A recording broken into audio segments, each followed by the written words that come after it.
Baik, materi pertama yaitu sperma. Struktur sperma manusia. Satu spermatozoa terdiri dari atas kepala dan ekor. Kepala berbentuk lonjong. Bila dilihat dari atas terbentuk piriform. Dilihat dari samping lebih tebal, dekat leher dan menggepeng ke ujung. Kepala mempunyai ukuran panjang 4-5 mikrometer dan lebar 2,3-3,5 mikrometer.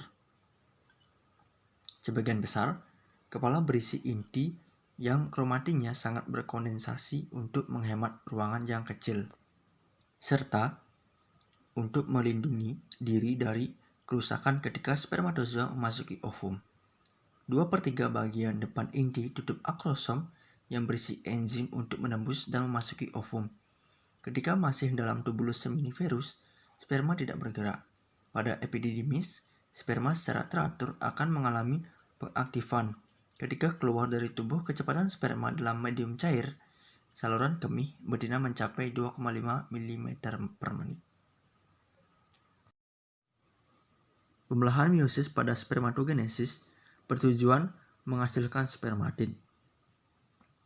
Meiosis terjadi 2 kali, yang dikenal dengan meiosis 1 dan 2. Meiosis 1 menghasilkan spermatosit sekunder. Meiosis 2 menghasilkan spermatid. Yang bahas pertama yaitu meiosis pertama. Pada meiosis pertama ini ada profase pertama.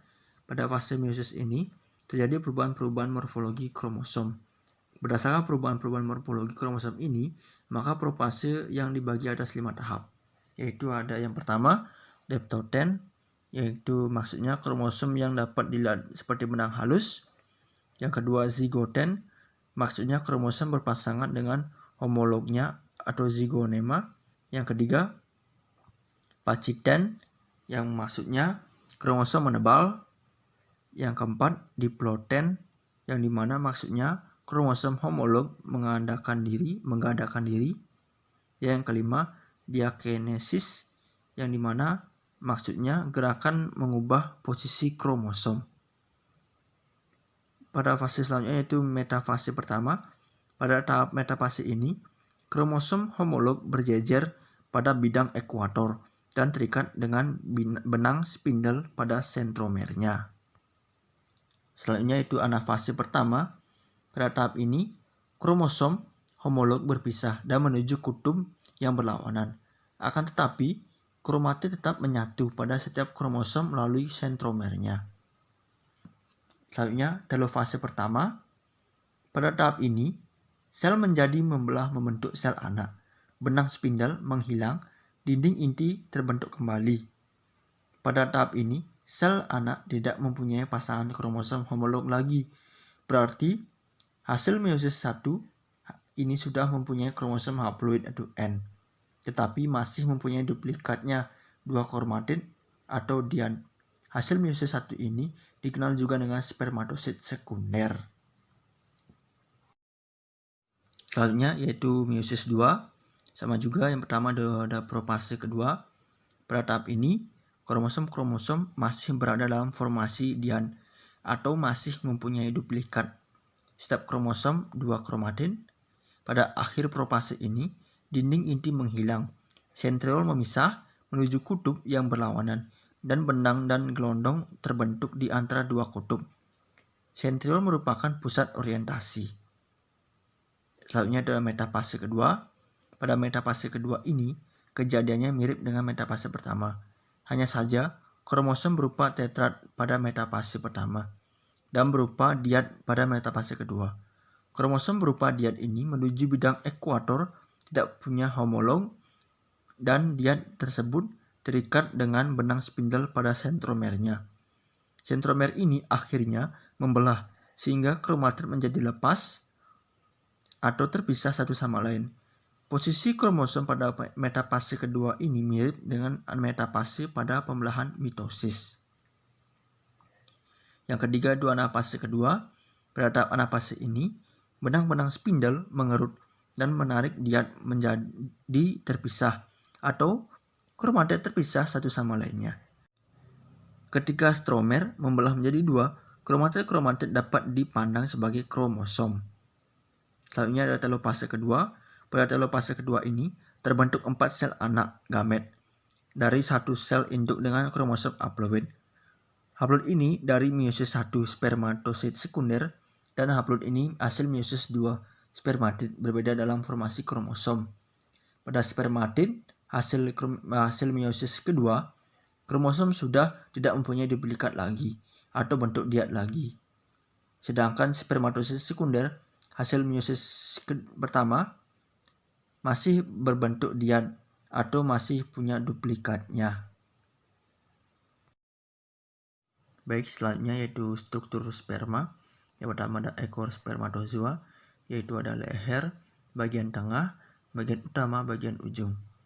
Panjang ekor seluruhnya sekitar 55 mikrometer dan tebalnya berbagai macam, mulai dari 1 mikrometer dekat pangkal ke 0,1 mikrometer di dekat ujung ekor.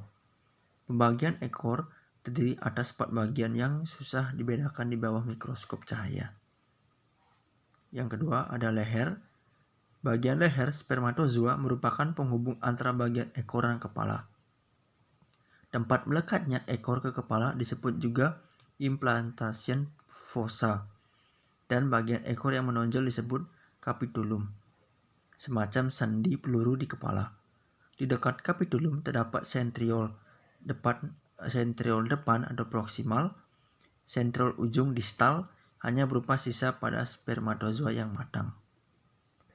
Selanjutnya itu bagian tengah, yaitu middle piece, dan ekor. Bagian tengah memiliki teras yang disebut aksonem. Terdiri atas 9 double mikrotubul radial dan 2 singlet mikrotubul sentral.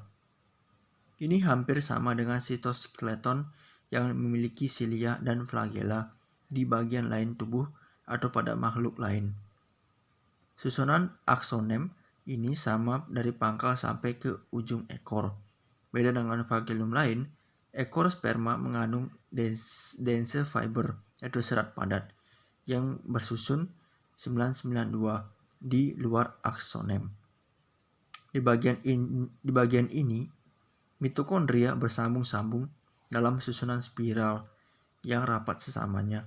Panjang bagian tengah 5-7 mikrometer dengan tebal 1 mikrometer. Bagian ujung selubung mitokondria ada anulus atau cincin sebagai tempat melekatnya membran flagellum dan juga batas bagian ujung dengan bagian utama. Bagian utama principal piece dengan panjang 45 mikrometer dan tebal 0, mikrometer yang secara berangsur makin gepeng ke ujung. Sebelah luarnya ada seludang fibrosa, serat jaringan ikat yang terdiri batang longitudinal atas bawah. Diselimuti rusuk-rusuk fibrosa setengah lingkaran. Bagian ujung yaitu end piece merupakan panjang 5-7 mikrometer. Bagian ini tidak mengandung selaput fibrosa yang berusuk-rusuk sehingga ia berstruktur sama dengan flagellum atau cilium.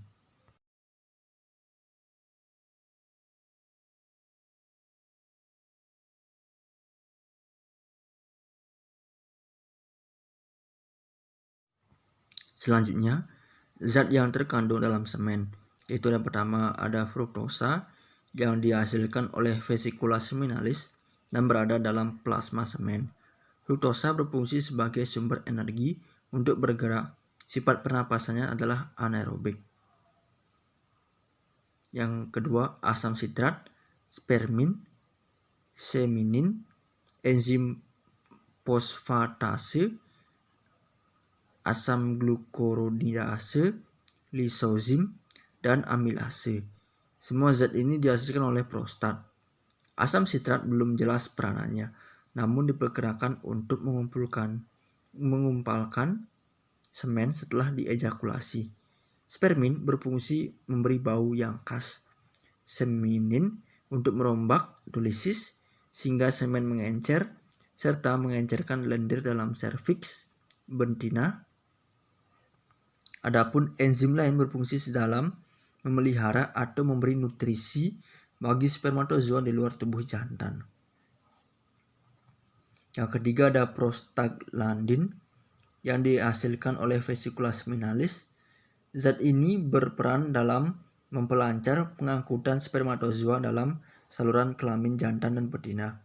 Di antaranya dengan mengurangi gerakan uterus, merangsang kontraksi otot polos saluran kelamin jantan waktu ejakulasi, dan juga vasodilatasi, mengembangkan pembuluh darah. Yang keempat, elektrolit. Elektrolit utama adalah Na, K, Zn, dan Mg. Elektrolit ini dihasilkan oleh prostat dan vesikula seminalis yang berfungsi memelihara pH plasma semen. Kelima, enzim pembuahan terdiri dari enzim hyaluronidase, neuramidase, protease, mirip tripsin, protease seperti chymotrypsin. Enzim pembuahan ini sebagai terdapat pada akrosom spermatozoa dan sebagai terdapat pada plasma semen dihasilkan oleh kelenjar-kelenjar.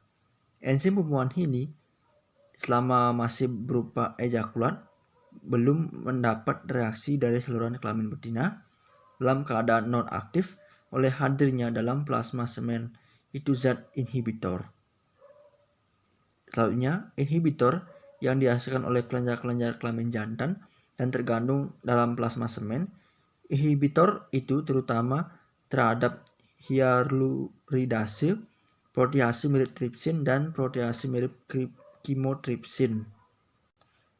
Selanjutnya, yaitu hormon yang terkandung dalam adalah testosteron, FSH, follicle stimulating hormone, dan LH, luteinizing hormone. Ketiganya berasal dari testis, dan dua yang terakhir dari gonadotropin yang datang ke testis yang berasal dari hipofisa. Yang terakhir itu zat organis lain yang terdapat adalah asam amino, protein, dan lemak. Asam amino yang utama dan jadi ciri semen adalah tirosin dan asam glutamat. Sedangkan protein yang utama adalah karnitin. Zat organis ini berasal dari testis, saluran, dan kelenjar.